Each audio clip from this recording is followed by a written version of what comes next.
say wanna be starting something. You got to be starting something. Hang it up, yeah, yeah. You love to get under, yeah, yeah. You're stuck in the middle, yeah, yeah.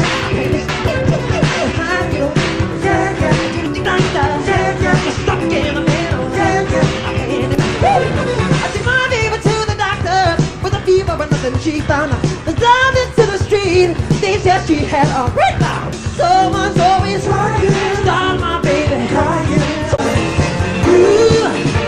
But the madness and the music get to you. Nothing's so bad.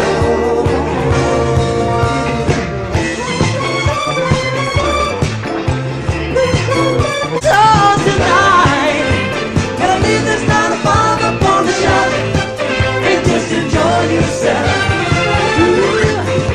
But the madness and the music get to you.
if you take the chance and do it, then I bet no one is gonna put you.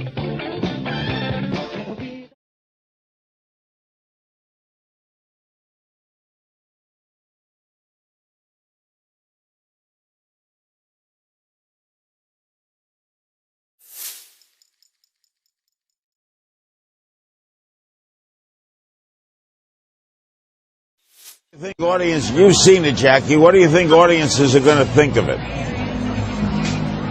Say it one more time, Larry. What do you think audiences who see it will think of it?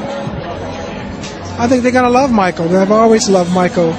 They like to see Micheal perform, and this is a film about him putting his band together, rehearsing for his big show, the O2 Arena. I think it's going to be very exciting to see how he works behind the stage, behind the scenes. And this is what this is all about.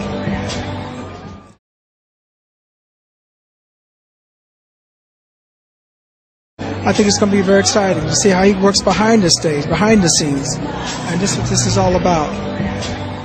I think it's going to be very exciting to see how he works behind the stage, behind the scenes. And this is what this is all about. Exciting to see how he works behind the stage, behind the scenes. And this is what this is all about.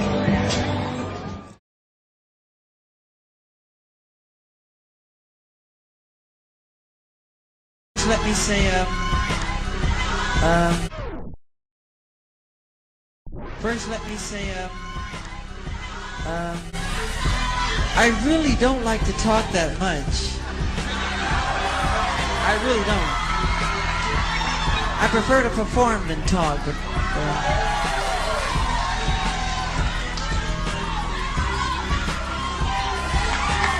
Yeah!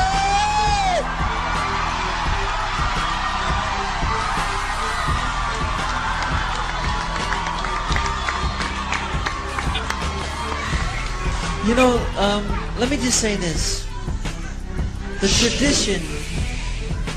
tradition of great performers from, and I really want you to hear what I have to say. The tradition of great performers from Sammy Davis Jr.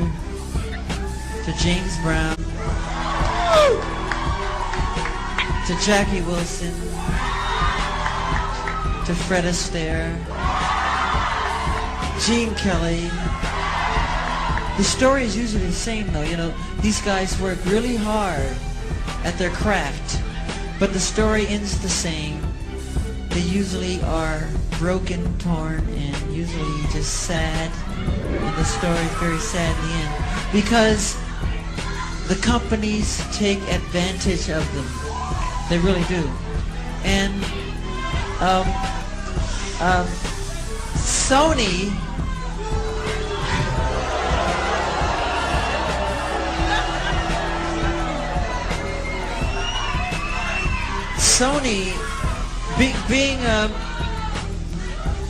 being the artist that I am at Sony, I've generated several $1 billion for Sony. Several billion. And they really thought that my mind is always on music and dancing, and it usually is, but they never thought that this performer, myself, would outthink them.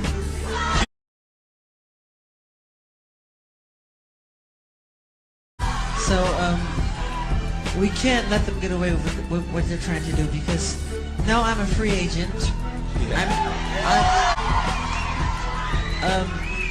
I just owe Sony one more album. It's just a box set, really. It's with 2 new songs, which I've written ages ago. Because every album that I record, I write, like, literally, I'm telling you the truth, I write at least 120 songs every album I do. So I can do the box set and just give them any 2 songs. So I'm leaving Sony a free agent, owning half of Sony.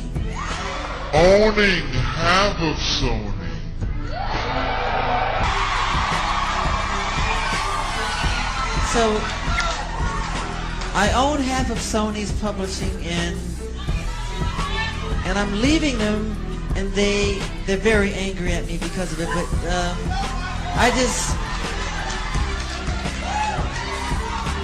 I just did good business, you know. Tell him! Tell it, Michael! Tell the story! But, so, the way they get revenge is to try and destroy my album. But I've always said, you know, good art never dies. Thank you. I love Unbreakable. You know. And Tommy Mottola is a devil. And Tommy Mottola is a devil. Respect!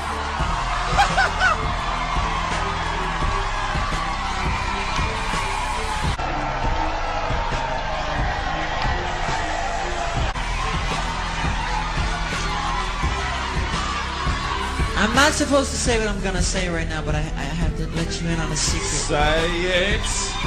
Please don't videotape what I'm going to say, okay? Turn that off, please. No, what? I don't mind. Tape it. Oh! Michael is getting gangster today! Yeah. Mariah Carey,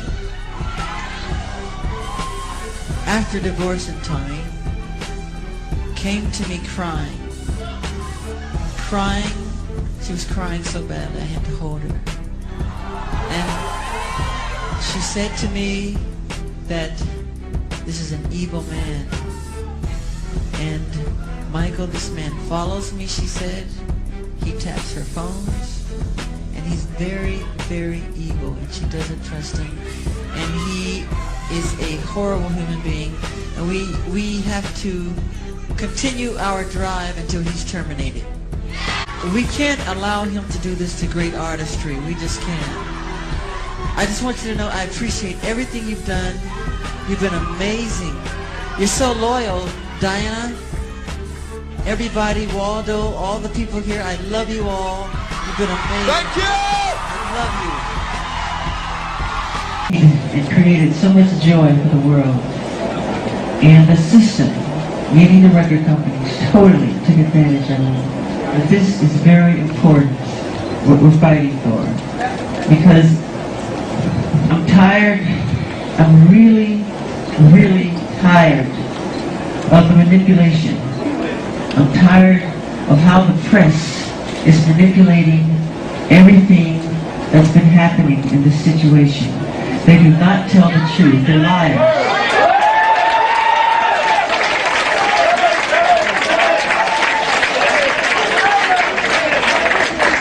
And they manipulate our history books. The history books are not true. It's a lie. The history books are lying. You need to know that. You must know that. All the forms of popular music, from jazz to hip hop to bebop to soul, you know, to you talk about the different dances, from the cakewalk to the jitterbug to the Charleston to break dancing. All these are forms of black dancing. The minute it became the all-time best-selling album, they called me a homosexual. They called me a child molester. They said I tried to bleach my skin. They made everything to turn the public against me.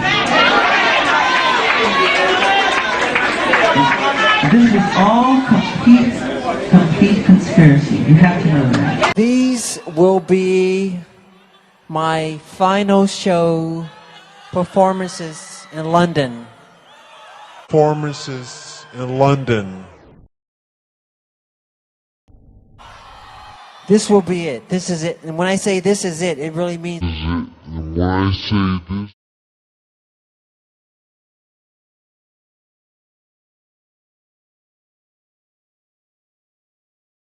This is it. It really means this is it. An involuntary manslaughter, a felony, Dr. Murray. How do you plead? Your Honor, I am an innocent man. I therefore plead not guilty. Thank you. I truly feel that Conrad Murray is simply the fall guy. This was definitely something that was premeditated, that they had planned to do, and they planned to take my brother out, and my brother knew it, and that's why he told me repeatedly and repeatedly and repeatedly that this was going to happen to him. He explained it to me. He explained it's because of my catalog, which is my publishing, and they're after it, and they want it, and they want their hands on it, and they want to take it away from me. So Michael developed this love-hate relationship with his catalog. I don't want it because it's going to destroy my life. No, it's mine. I'm going to keep it. I'm not going to let them rip it apart and take it from me. This went back and forth. I began to see his personality change. Michael had notes in his house saying how he hates John Branca, he hates Randy Phillips, he doesn't want them around, he'll never fly with them. He just went on and on expressing how he felt about these people. These people were all involved. Mind you, the will, I truly believe and I know that the will is fake. Because Michael was in New York when the will was signed, and they say he signed it in LA, and he did not. And they know this. But yet they put themselves as the executors on this estate. There was another guy that was in the will, Barry Siegel, but he pleasantly removed himself from it. Why would he do that? Because he knew that it was fake and he wasn't going to get involved in the skullduggery. That's terrible why. would happen at the end, not to mention the fact that Michael constantly told me, Latoya, if I die, they're going to murder me, they're going to kill me. He would tell me that, Barbara, and that's when Michael passed. When I found out he had actually passed, I said, no, it wasn't an accident. He was murdered. Your brother was murdered. I always believed that from day one. I said, I'm not going to accept anything else, Barbara. They could have told me a heart attack. They could have told me he had fallen off a ladder, and I would have said, no, it's not a heart attack. He was murdered.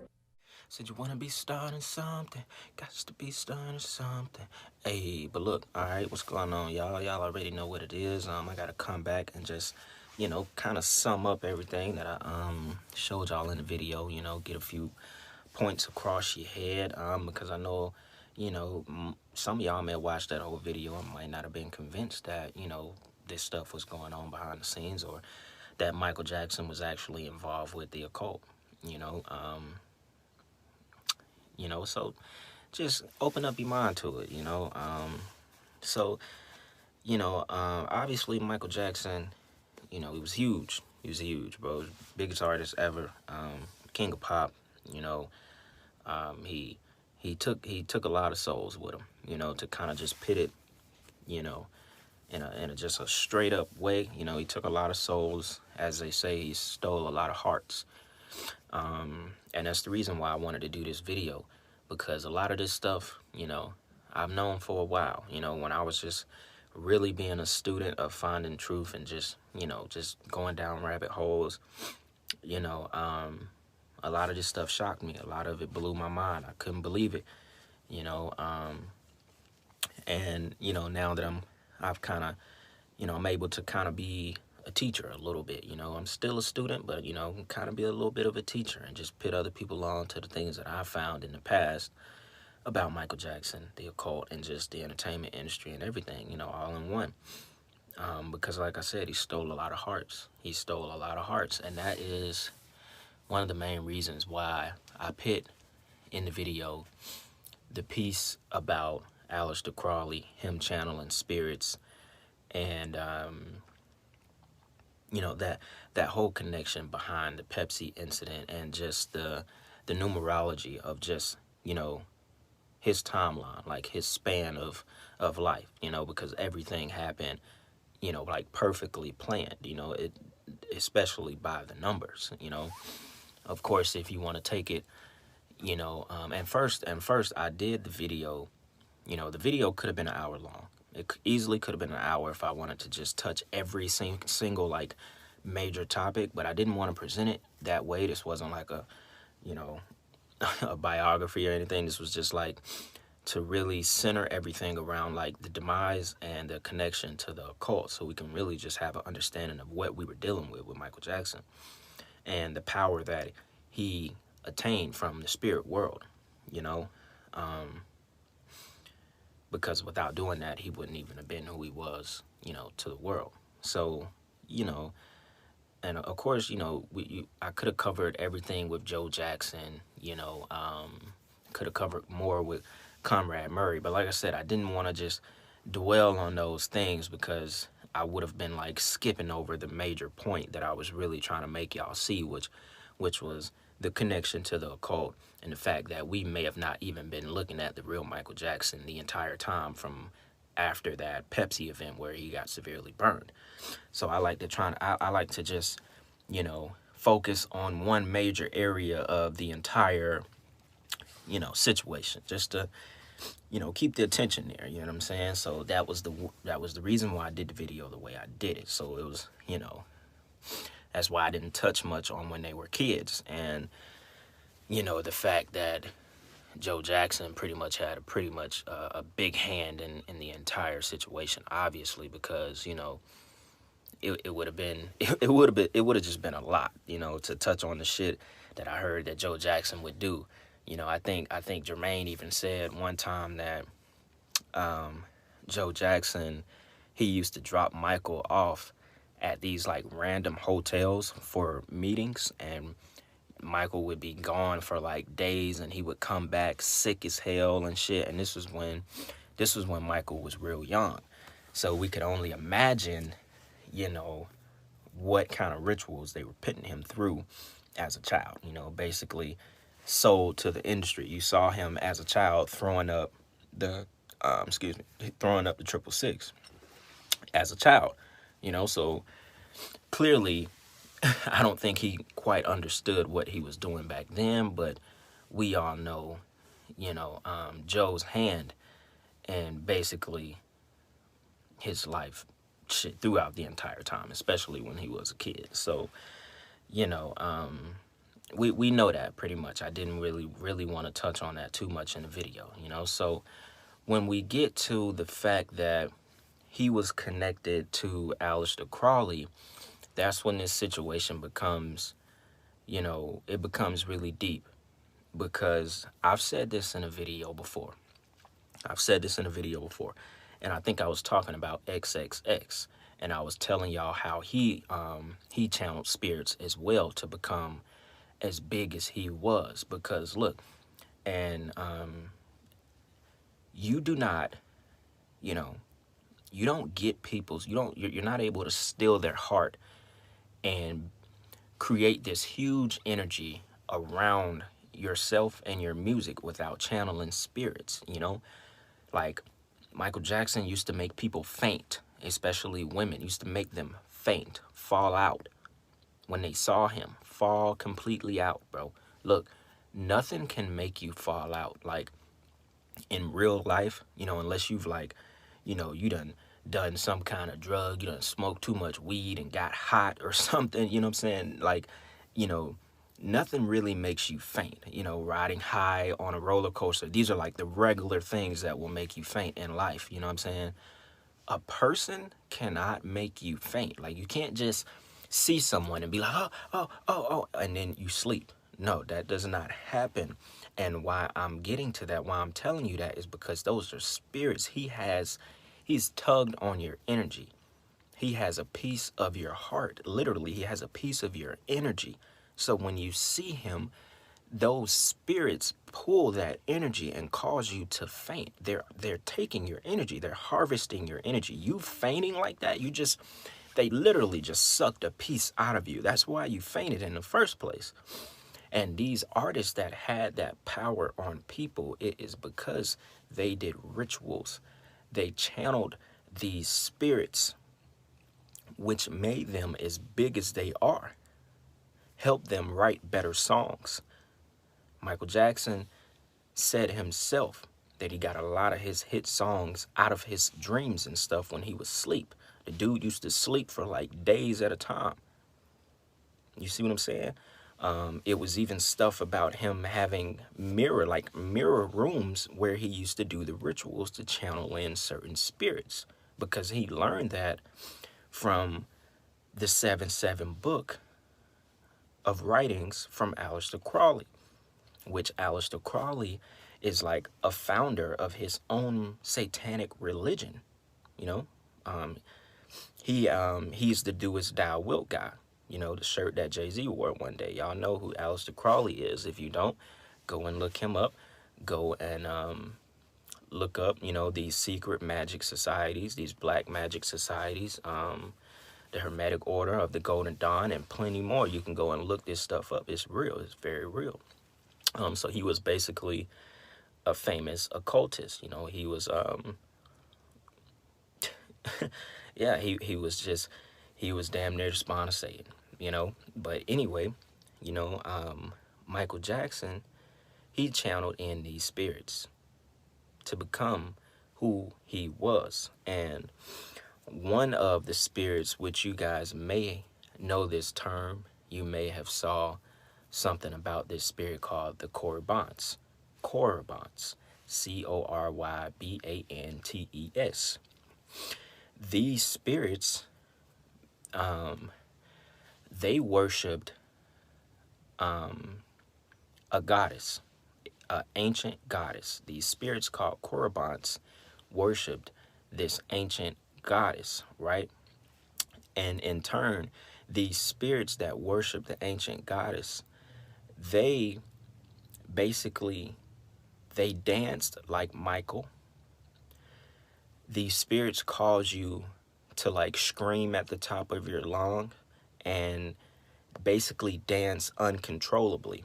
That's what these spirits are. That's what they do. And these are the dances that they do for basically the goddess that they worshipped. I think the goddess name was Sybil or something like that. I kind of skimmed over when I read it. So this like, I was mind blown, bro, because this is exactly, and this is real shit. Go look up Corybantes. Go look up Spirit of Corybantes, Corybantes spirits, whichever way you want to type it. This is why Michael Jackson danced and yelled the way he did, like, wee yee hoo, you know, all that shit that he was doing. This was because the spirits had possessed Michael Jackson's body and made him dance the way that he danced. Although I think Michael Jackson, he got the moonwalk from Sammy something. I forget dude's name. What was his name? Like Sammy something? I forget his name. But I don't think Michael Jackson was the originator of the moonwalk. And the Sammy dude, he was like really, really close friends with the founder of the Church of Satan, which was Antoine LaVey, or LaVey, or however you say his name. Basically, Antoine LaVey, he was like the same dude as Alister Crowley. These are like two high satanic, like, priest type of motherfuckers, you know what I'm saying?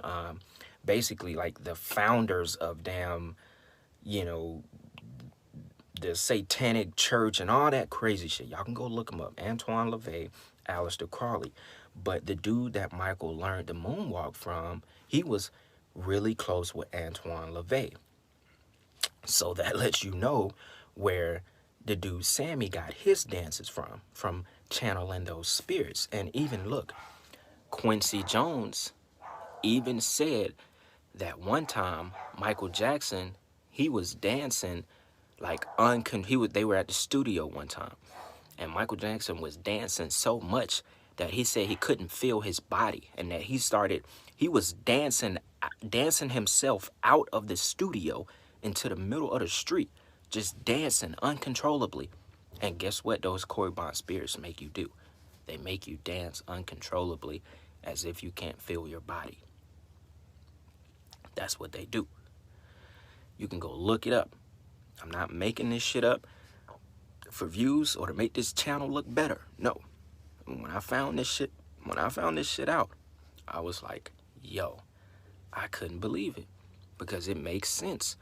It makes sense. Now, some of y'all may be like, oh, you know, you can dance and learn how to dance and be original and all this and good shit. Yeah, that's true. Plenty of people know how to dance and make up dances and do all of this stuff.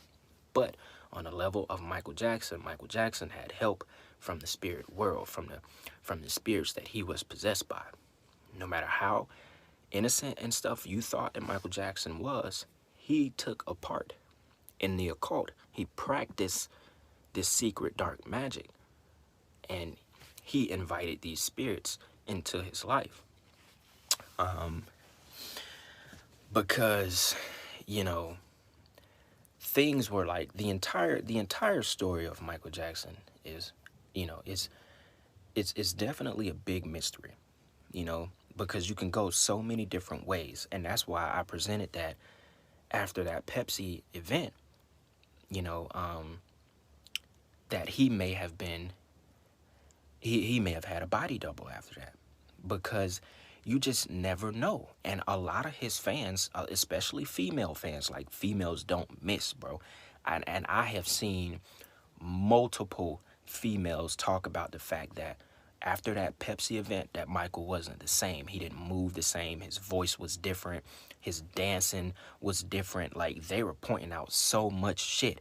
Like, that's who I got it from, a female, to start paying attention. So I started going back, watching the tours and shit of all the tours he did after the Pepsi event, and I started to see it myself. His voice was different in certain tours that he was doing, and he even looked taller. Like, you know, some nights he would look taller than the other night. One night he would look small and petite, and another night he would look a little bit bigger framed. You know what I'm saying? So I started paying attention to what these random women would be seeing. And like I said, women don't miss, bro. They can tell when something doesn't change. You know what I'm saying?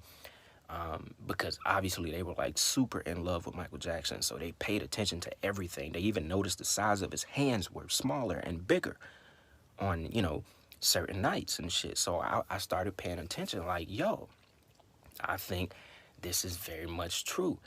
And clearly at the O2 conference, that was a fucking body double. Once I saw that was not Michael Jackson on stage, that made me question everything. I was like, okay, now we really have to go back to the Pepsi event, because now we don't know what Michael Jackson we was looking at. I think the entire skin disease shit was fake. You know? Maybe one had a skin disease, maybe another one didn't. You know what I'm saying? Completely, you know, damn, chest started itching. But you know, I just didn't know. I didn't know. It made me question everything. That's why I went back and started studying him in the mid 80s when he was doing all those concerts and shit overseas, right? So that is, you know, when we're talking about all the spirits and the connections with Alister Crowley, that's what made me find that part about him, about his everything being done like in the middle of a certain number. You know, he was 25 years old at the Pepsi event. 25 years later, he died.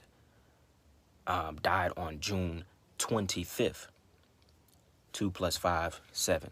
2 + 5, 7. 2 + 5, 7. 777.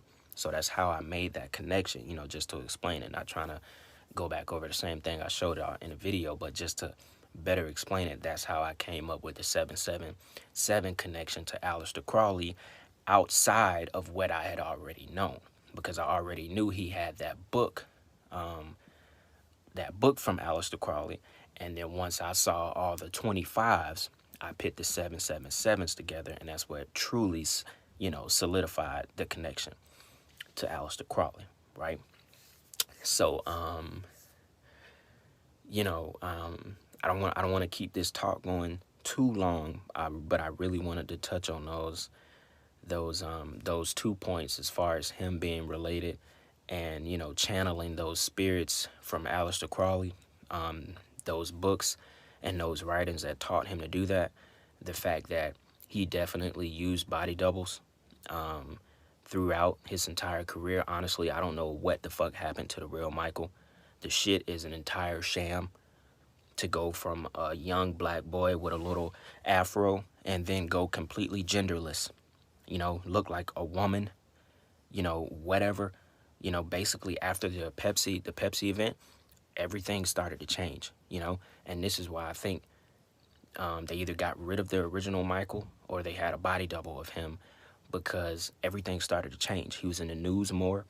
That's when you had the shit about the little kids, you know, supposedly molesting the kids and paying off the lawyers.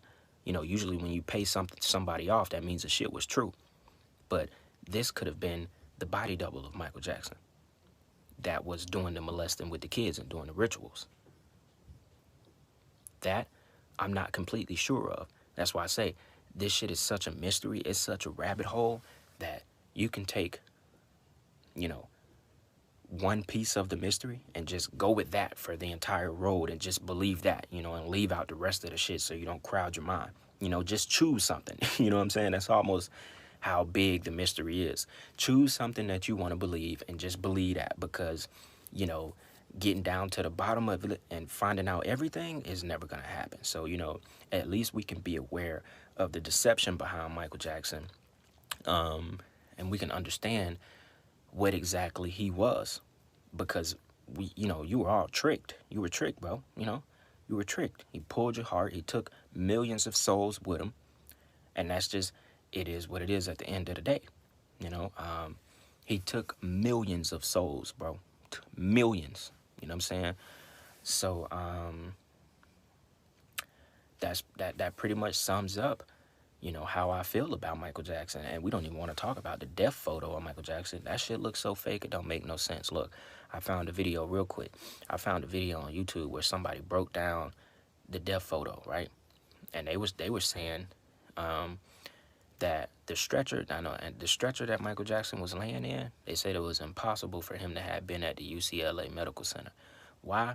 Because these people looked up that stretcher. The stretcher was made by a company called Stryker, like Stryker Medical Supplies, right? This dude took it as far to call Stryker, the company that made those stretchers. He found out what series of stretcher that was that Michael Jackson was laying on. And he contacted the UCLA Medical Center. This was all 10 years ago, right, when Michael Jackson died. The video is 10 years old. He called the UCLA Medical Center and found out the version of stretchers that they were currently using was not the one that Michael Jackson was laying on in the death photo, which would make that death photo pretty old.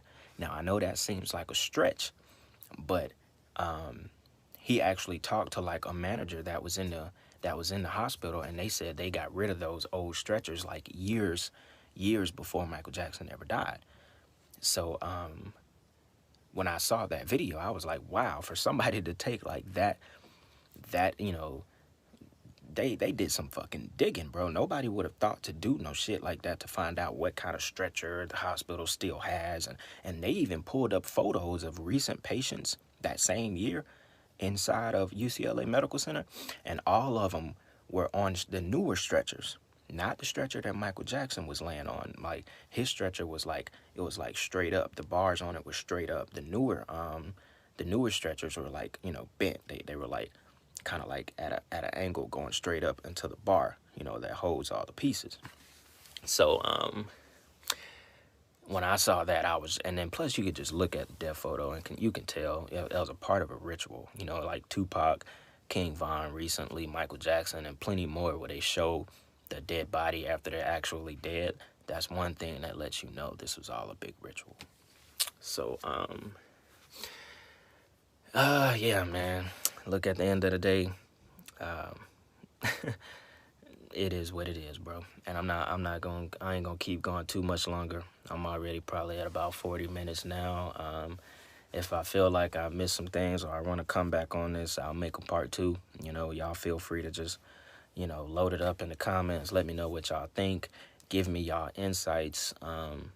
You know, tell me what y'all think about, you know, the mystery of the King of Pop, Michael Jackson, man. So, y'all already know what it is, man. Black Bloom, I'm out.